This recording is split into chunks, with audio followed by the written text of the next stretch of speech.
Hi everyone, this is Aaron for Zollotech, and we're going to talk about what would keep you on an iPhone or to switch to an iPhone. Here we have a Lumia 900, an iPhone 4S, and we have the current Droid Razr.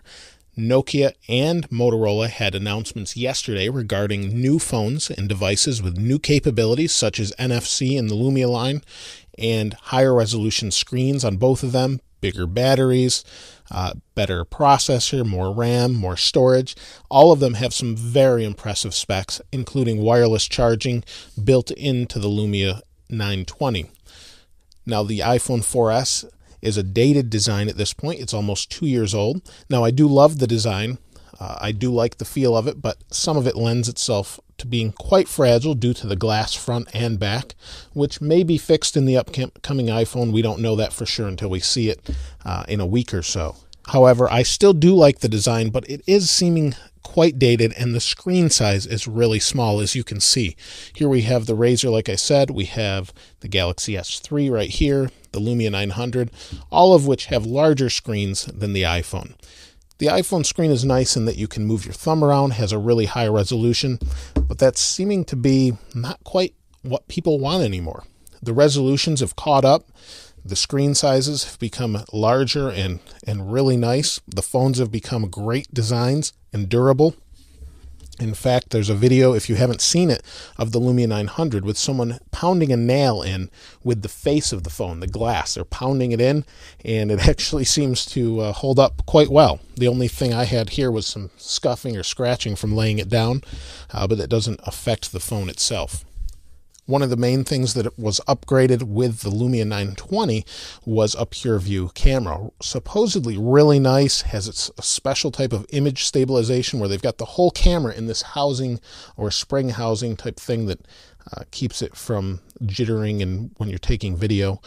The upcoming Droid Razr HD has, they didn't really mention the camera too much, but has a really nice screen, huge batteries, which will trump the iPhone battery life. In fact, I'm having some battery life issues right now where I can't keep it charged. I've had it charged all day and it keeps draining, so I'm not really sure what's going on there. The Galaxy S3 gives me a day and a half or so of battery life, and it's getting to be where the iPhone's really starting to fall behind. Now, I did a video a week ago or so about iOS 6 and is it enough? A lot of you said you were happy with it, and a lot of you said it's not even close to enough. NFC seems to be one area where I've overlooked quite a bit with the Android phones, but it really shouldn't be overlooked, as a lot of people are using it, more so than I would have ever thought. I have played around with it. I have a Galaxy Nexus that I use from time to time, and it has it, as does the S3. And it's a great feature. It's just I'm used to the way Apple does things, as this has been my daily driver for the past, well, really 5 years, the iPhone. So my real question to you is, aside from the OS, we know what Android is. We know what Windows Phone 8 is going to be, or Windows 7.5, depending on which version phone you have. We know what iOS 6 has for us, unless Apple has some surprises next week. And we know what Android Ice Cream Sandwich or Jelly Bean has to offer. So the real question is, will you stay with the iPhone if it looks like the new one with a larger screen, possibly better battery life, and maybe a better camera, different dock connector? What would keep you from switching, and what would keep you on the current platform you are and not switch to an iPhone? Or vice versa. Maybe you hate the iPhone and you love Android. That's fine too. I'd love to hear what you think is great about the iPhone and what's wrong with it, and maybe what you would like to see in the upcoming version of the iPhone. I'm real curious to see. I know what I would like with the larger screen, but you may want something else that I'm overlooking. So please go ahead and place those in the comments below.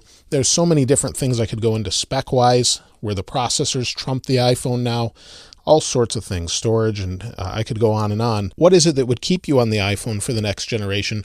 Or maybe what is it that would get you to switch if they include it or don't include it? Meaning the new dock connector. If they do show that new dock connector, is that something you look forward to, or is it something that upsets you, and why? I'm just curious as to your opinions. I could give you mine all day long, but I'm curious to yours, and I really want to have a chance to hear what you have to say. So if you could place that in the comments below, I'd love to hear what you have to say. As always, thanks for watching. If you haven't subscribed already, please go ahead and subscribe. This is Aaron. I'll see you next time.